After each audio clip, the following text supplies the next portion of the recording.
9 बज गए में सबसे पहले बात ईद के त्योहार की। आज ईद है, लेकिन ठीक एक दिन पहले जोधपुर में ईद के लिए लाउडस्पीकर और झंडे लगाने को लेकर जमकर बवाल हुआ। हालात इतने बिगड़ गए कि पुलिस को सख्त एक्शन लेना पड़ा। पुलिस कर्मियों ने पहले लाठीचार्ज किया, लेकिन हालात नहीं सुधरे तो आंसू गैस के गोले भी छोड़ने पड़े। इस मामले को लेकर पूरे शहर में अब भी तनाव बरकरार है। सुरक्षा के जबरदस्त इंतजाम है। इधर मुख्यमंत्री अशोक गहलोत ने कानून व्यवस्था बनाए रखने के लिए मदद की अपील की है।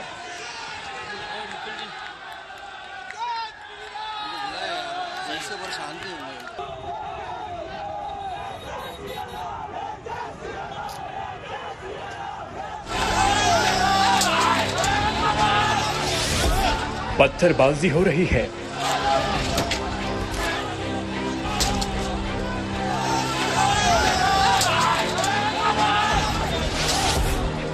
तोड़फोड़ उत्पात हो रहा है।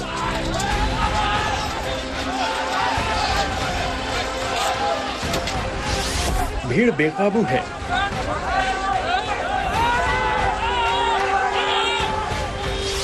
हालात काबू करने के लिए यहां पुलिस ने पहले लाठी भांजी,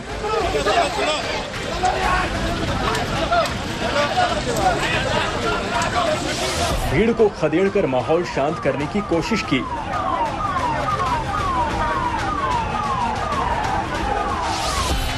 जरूरत पड़ी तो आंसू गैस के गोले भी दागे।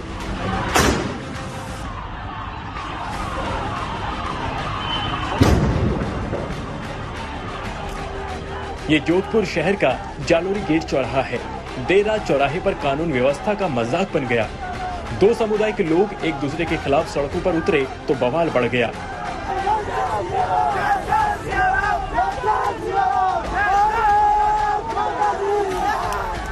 अब आपको बताते हैं कि आखिर जोधपुर क्यों अशांत हो गया। आज ईद है, इसी की तैयारियां चल रही थी जालोरी चौराहे पर। स्वतंत्रता सेनानी बाल मुकुंद बिस्वा की मूर्ति पर झंडा लगाया जाना था, लगाया भी गया। बैनर भी लगने थे, वो भी लग गए। लेकिन यही देखकर कुछ लोगों का गुस्सा फूट पड़ा।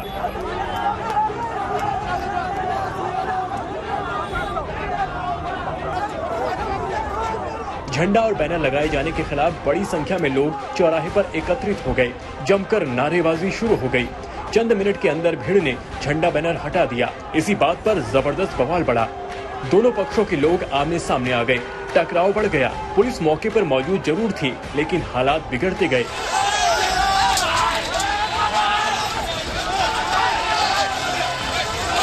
चौराहे पर झंडा लगाए जाने के विरोध में नाराज लोगों ने कई गाड़ियों में तोड़फोड़ कर दी। जमकर पथराव होने लगा। भीड़ ने चौराहे पर लगे लाउडस्पीकर भी उतार दिए। जब हालात हाथ से निकलने लगे तो पुलिस को बल का प्रयोग करना पड़ा। पुलिस ने उग्र भीड़ पर लाठीचार्ज कर दी।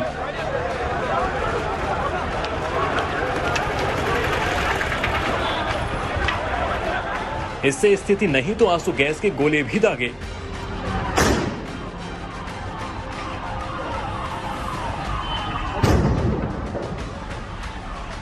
जोधपुर के जालोरी चौराहे पर यह बवाल देर रात तक चला। पुलिस ने आरएसी की भी तैनाती कर दी। तमाम बड़े अधिकारियों ने मौके पर पहुंचकर हालात का जायजा लिया।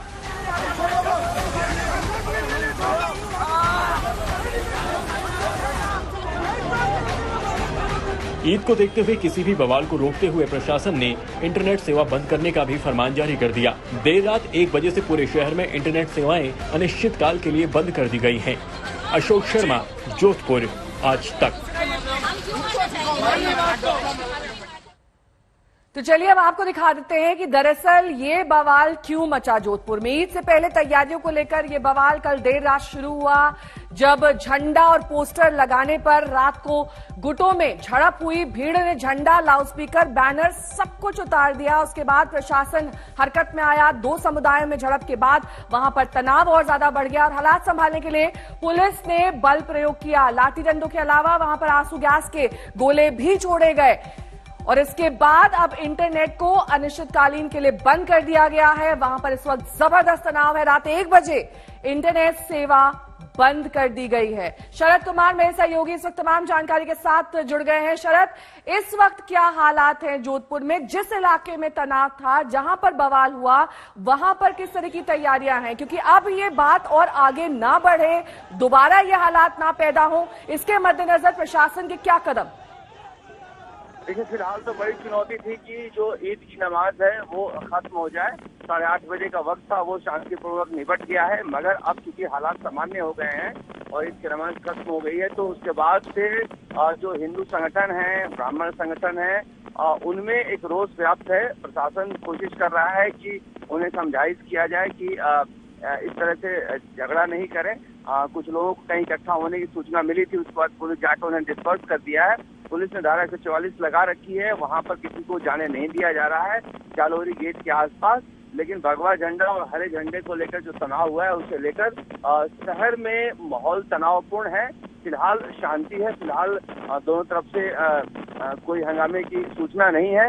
मगर ऐसा लगता है कि जिस तरह का तनाव है और राजनेता इसमें निश्चित रूप से कूदेंगे, तो हो सकता है कोई विरोध प्रदर्शन जो हिंदू संगठन है या ब्राह्मण संगठन है, जो परशुराम जयंती का झंडा लगाकर आए थे जालोरी गेट को, उनके तरफ से हो। लेकिन फिलहाल जो सबसे बड़ी चुनौती थी पुलिस के लिए, सुबह ईद की नमाज वो खत्म हो गई है शांतिपूर्वक, और अब कोशिश की जा रही है कि किसी तरह से कहीं भी भीड़ को इकट्ठा नहीं होने दिया जाए। शरद, ये सोची समझी साजिश के तहत किया गया या ये बवाल अचानक शुरू हो गया, क्या वजह रही?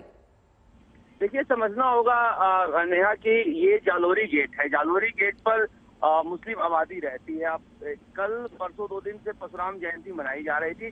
परशुराम जयंती पर भगवा झंडा वहां पर लगा दिया गया। अब वहां पर जब ईद होती है तो ये अपने लाउड स्पीकर लगाते हैं, हरे झंडे लगाते हैं। वो लगाने गए तो उन्होंने भगवा झंडा के हटाकर अपना ऐसा आरोप है कि हरा झंडा लगा दिया। उसके बाद वहां पर हिंदू संगठनों को पता चला कि उनका झंडा हट गया है और इनका झंडा लग गया है, फिर बवाल मच गया। अब होना तो देखिए ये चाहिए था कि अगर भगवा झंडा लगा है तो अपना वो झंडा लगा लेते, दोनों साथ रहते, अच्छा लगता। मगर जिस तरह के माहौल है, उस माहौल में कौन सही है कौन गलत है कहा नहीं जा सकता है। ठीक है, बहुत बहुत शुक्रिया शरद इस तमाम जानकारी के लिए आपका। और कल देर रात की तस्वीरें आप देख रहे हैं कि कैसे वहां पर बवाल मचा। तो देश भर के तमाम शहरों में आज ईद की रौनक है। हालांकि यूपी से लेकर एमपी तक अलर्ट जारी किया गया है, सुरक्षा के कड़े इंतजाम किए गए हैं। लेकिन इस बीच 3 तस्वीरें आपके सामने मुंबई, दिल्ली और भोपाल की, जहां पर सुबह से ही नमाज अदायगी की जा रही है अलग अलग मस्जिदों में। हालांकि प्रशासन ने सख्त सुरक्षा व्यवस्था की है। उत्तर प्रदेश और मध्य प्रदेश में खास तौर पर इसके लिए दिशा निर्देश दे दिए गए हैं ताकि किसी तरह की कोताही शांति व्यवस्था को लेकर न हो। दिल्ली के जामा मस्जिद में आज सुबह से ही रौनक है। यहां पर ईद के दिन विशेष नमाज अदा की जाती है। मुंबई में भी ऐसी ही तस्वीर सामने आई है। हालांकि कई जगह ऐसी हैं जहां पर सड़क पर नमाज पढ़ने की मनाही है। ये शाहनवाज हुसैन को आप देख रहे हैं, बीजेपी के मंत्री हैं, नमाज अदा कर रहे हैं। और ऐसे ही पूरे देश में आज ईद धूमधाम से मनाई जा रही है।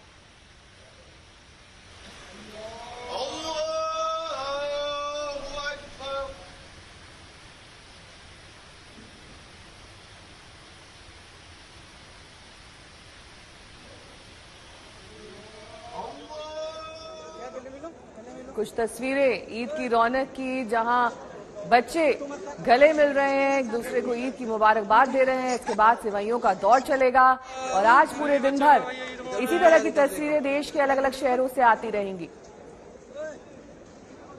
हालांकि छुटपुट हिंसा की खबरें भी कई जगहों से आ रही है, लेकिन इसके बावजूद रौनक कम नहीं हुई है। बात जम्मू की हो, भोपाल की, दिल्ली या फिर मुंबई, जहां पर सुबह से ही नमाज की ये तस्वीरें आपकी टेलीविजन स्क्रीन पर।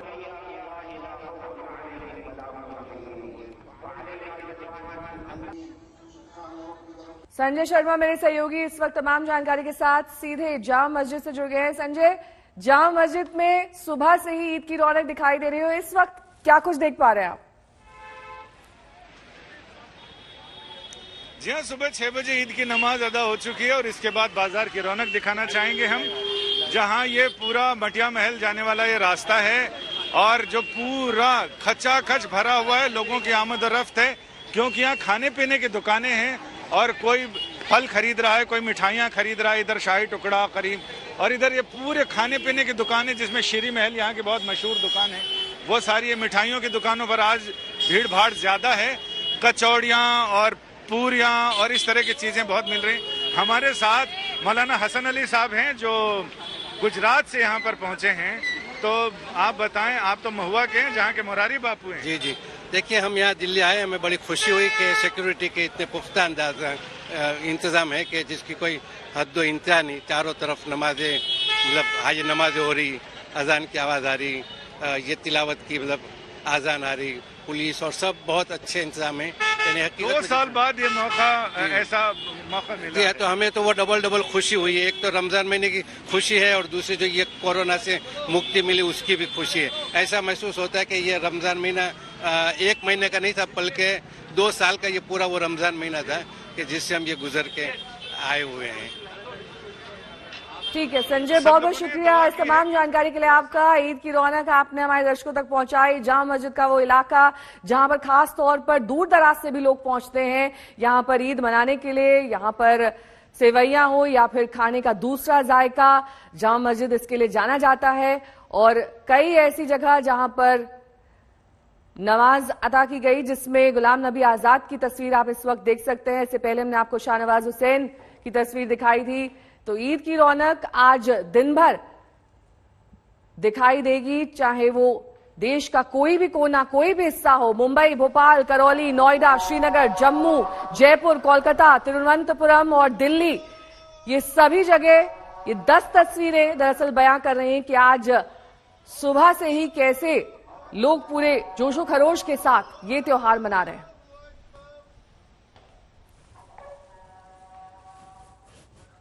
और इस बीच बड़ी खबर पश्चिम बंगाल की मुख्यमंत्री ममता बनर्जी से जुड़ी हुई, जिन्होंने ईद के मौके पर पश्चिम बंगाल के लोगों को बधाई भेजी है। ममता बनर्जी ने कहा कि जैसी एकता पश्चिम बंगाल में है वैसी कहीं नहीं है। ममता बनर्जी कोलकाता के रेड रोड पर अता की जा रही ईद की नमाज के मौके पर वहां मौजूद रही। तो ईद की बधाई मुख्यमंत्री की ओर से। पश्चिम बंगाल शांति की राह दिखाएगा, ये ममता बनर्जी ने कहा कि और जैसी एकता की मिसाल यहां पर है वैसी देश के किसी हिस्से में नहीं है। पर गुलाम दिखना कि हर तकदीर से पहले खुदा बंदे से खुद पूछे बता से गिरा जाता है। अच्छा रहिए, शान रहिए, सुंदर रहिए। अभी बांग्ला থেকে और विश्व भर सबको बांग्ला का ओर से ईद मुबारक कहना चाहूंगी। पूरा विश्व में शांति रहे और पूरा विश्व देखे कि बंगाल में जैसे यूनिटी है और कोई जगह में हिंदुस्तान में नहीं है। इसी के लिए वो लोग जलते हैं, जितना जलते हैं उतना गाली देता है, जितना जलते हैं वो बेइज्जती करते हैं। लेकिन वो हमको बहुत बेइज्जत किया है, बहुत बेइज्जती करते भी है, आने वाला दिन करेंगे भी। करने दो, हम डरते नहीं है, हम डरपुक नहीं है, हम काफिर नहीं है। हम लड़ते हैं, हम लड़ना जानते हैं। আমরা লড়তে জানি, আমরা মরতে জানি, আমরা গড়তে জানি। और अब बात प्रधानमंत्री नरेंद्र मोदी की, जो बीती रात जर्मनी में रह रहे भारतीयों से रूबरू हुए। ये मौका बेहद खास हो गया क्योंकि हजारों की तादाद में जोशीले नारे लगा रहे थे भारतीय। उनके सामने प्रधानमंत्री ने बताया कि कैसे बीते 8 साल में भारत की तस्वीर बदल गई है, कैसे आंकड़े गवाही दे रहे हैं कि नया भारत कितना दमदार तरीके से आकार ले रहा है। पीएम की नजर और नजरिए से देखिए इस बदलते भारत की तस्वीर, जिसका खाका पीएम ने बर्लिन में पेश किया।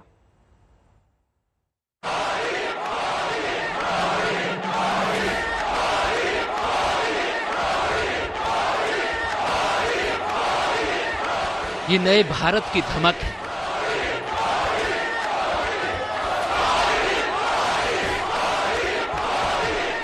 ये भारत के पीएम का जादू है जो बर्लिन में अप्रवासी भारतीयों के सिर चढ़कर बोल रहा है। भारत तरक्की की राह पर है।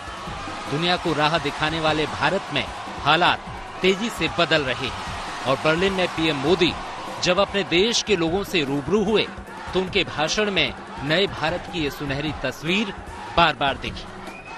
उन बदलावों की पीएम ने एक एक करके तफसील से चर्चा की जो भारत की तस्वीर बदल रहे हैं। भारत में अब ट्रैवल करते समय, कहीं आते जाते समय जेब में कैश लेकर चलने की मजबूरी करीब करीब खत्म हो चुकी है।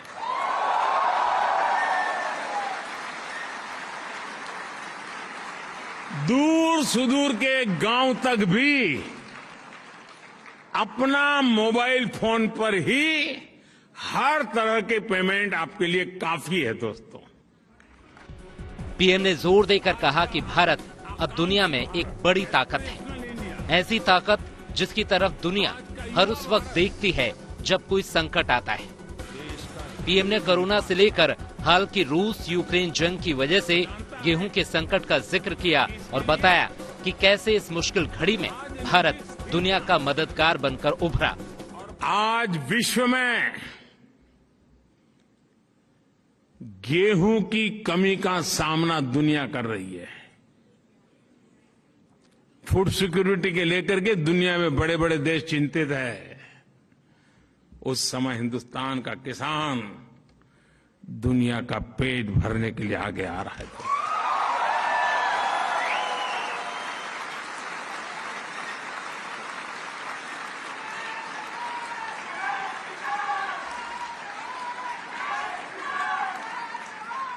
साथियों, जब भी मानवता के सामने कोई संकट आता है तो भारत सॉल्यूशन के साथ सामने आता है। जो संकट लेके आते हैं, संकट उनको मुबारक, सॉल्यूशन लेकर के हम आते हैं, दुनिया का छाय छायकार हो जाता है। बदलाव की नई इबारत लिखने वाली एक और योजना का जिक्र करना भी पीएम नहीं भूले और ये थी डायरेक्ट ट्रांसफर स्कीम, ऐसी स्कीम जिससे सरकारी पैसे की लीकेज बंद हो गई है। 22 लाख करोड़ रुपए से अधिक, यानी अब आप जर्मनी में हैं तो आपको बता दूं, $300 बिलियन से भी ज्यादा बेनिफिशियरीज के खाते में पैसे पहुंचे हैं। बीच में कोई बिचौलिया नहीं, कोई कट की कंपनी नहीं, कहीं कट मनी नहीं। इस वजह से सिस्टम में कितनी बड़ी ट्रांसपेरेंसी आई है और उसके कारण जो भरोसे की खाई थी, उस खाई को भरने का बहुत बड़ा काम इन नीतियों के कारण, इस नीयत के कारण और इस टेक्नोलॉजी के माध्यम से हो पाया है। जर्मनी में रह रहे 2 लाख भारतीयों को अच्छी तरह से पता है कि कैसे भारत बदल रहा है, लेकिन खुद पीएम के मुंह से तरक्की का यह हिसाब किताब सुनना अपने आप में खास था। बर्लिन में अंजना ओम कश्यप के साथ आज तक ब्यूरो।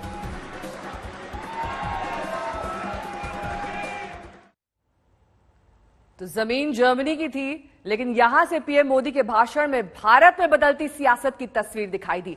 निशाने पर बीते दशकों की सियासत और सरकारों की गलतियां आई और साथ में निशाने पर आई कांग्रेस। पीएम ने यहां से करप्शन और लाल फीताशाही को लेकर कांग्रेस की खूब खबर ली।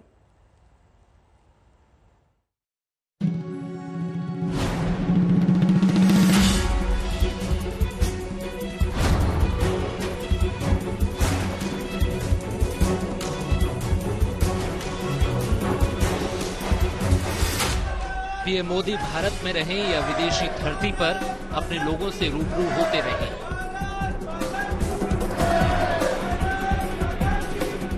लेकिन उनकी बात में ये टीस उभर आती है कि आखिर क्यों दशकों तक भारत को तेज रफ्तार तरक्की का इंतजार करना पड़ा। क्या वो खामियां थीं जो देश के लिए अड़चन बन गई? बर्लिन की धरती से भी पीएम ने उन खामियों का जिक्र किया और निशाने पर थी कांग्रेस। पीएम ने कांग्रेस का नाम तो नहीं लिया, लेकिन विकास के लिए जारी होने वाले सरकारी पैसे की बंदरबाट पर जमकर वार किया। अब किसी प्रधानमंत्री को ये कहना नहीं पड़ेगा कि मैं दिल्ली से 1 रुपया भेजता हूं और 15 पैसा पहुंचते हैं।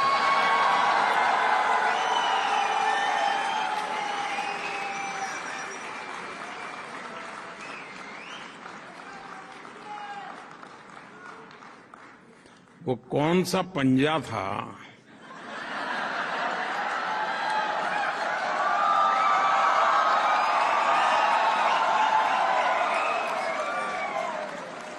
जो 85 पैसा घिस लेता था।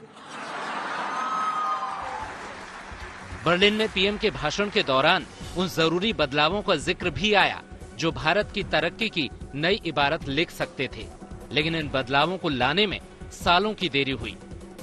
भारत के लोगों ने 3 दशकों से चली आ रही राजनीतिक अस्थिरता के वातावरण को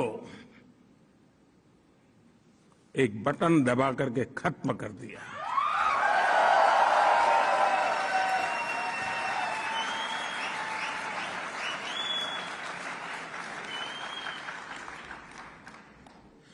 भारत के मतदाता को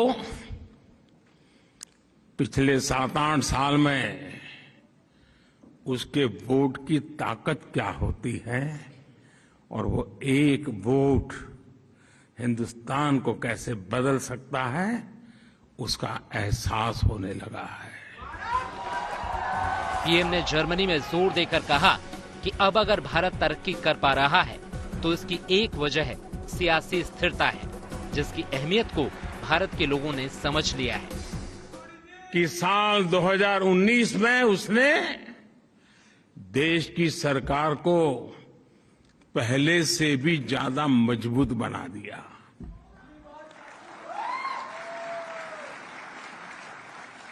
भारत को चौतरफा आगे बढ़ाने के लिए जिस तरह की निर्णायक सरकार चाहिए, वैसी सरकार को ही भारत की जनता ने सत्ता सौंपी है। कुल मिलाकर जर्मनी में पीएम ने अपनी सरकार की रीति नीति पर बेबाक राय रखने के साथ ही विरोधियों को भी करारा जवाब दिया। बर्लिन से अंजना ओम कश्यप के साथ आज तक ब्यूरो। तो बर्लिन में सड़कों से लेकर भारतीयों के खास प्रोग्राम की जगह तक हर जगह मोदी मोदी का नारा गूंजा। मोदी को अपने बीच पाकर जर्मनी में रह रहे भारतीयों का जोश देखते ही बन रहा था। खासतौर पर नई पीढ़ी के भारतीयों ने तहे दिल से पीएम का स्वागत किया। पीएम के पूरे भाषण में बार बार तालियां बजती रहीं।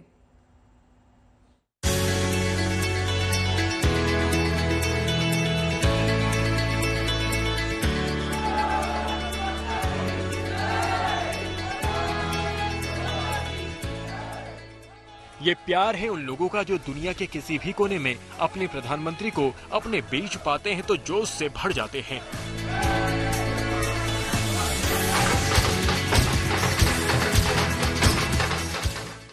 ये तस्वीरें दुनिया जहान में जहां भी प्रधानमंत्री जाते हैं वहां दिख जाती है और बर्लिन भी इसका अपवाद नहीं था। हर पीढ़ी के लोग पीएम के खैर मकदम में उस ऑडिटोरियम के बाहर मौजूद थे जहां पीएम ने अपने लोगों को संबोधित किया। ऑडिटोरियम के अंदर हजारों की भीड़ मौजूद थी। तो प्रधानमंत्री की एक झलक पाने के लिए बाहर भी एनआरआई मौजूद थे।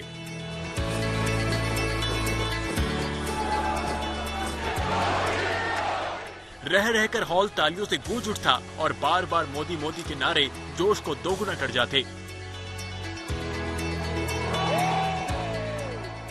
मोदी के भाषण के बारे में आज तक ने जब ऑडिटोरियम के बाहर मौजूद लोगों से पूछा तो देखिए कैसी जोशीली प्रतिक्रिया सामने आई।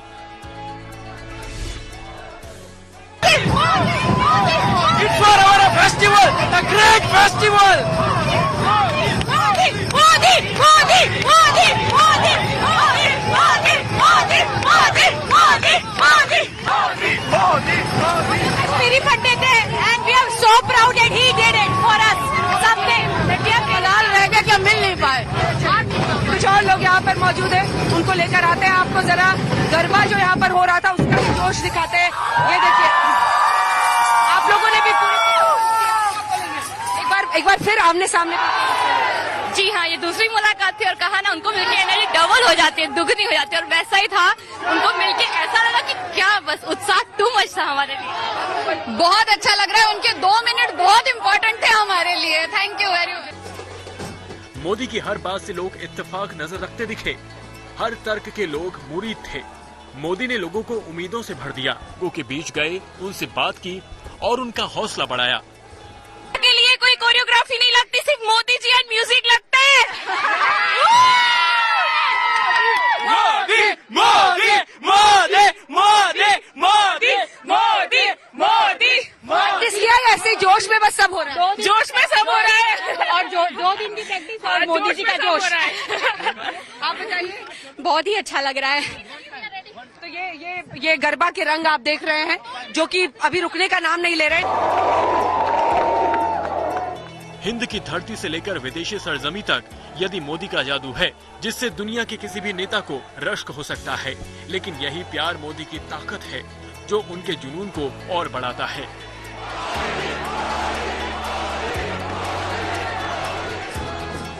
बर्लिन से अंजना ओम कश्यप, आज तक। और इस बीच बुलेटिन के इस हिस्से में बड़ी खबर अनंतनाग से आ रही है, जहां पर सुरक्षा बलों पर पथराव किया गया है।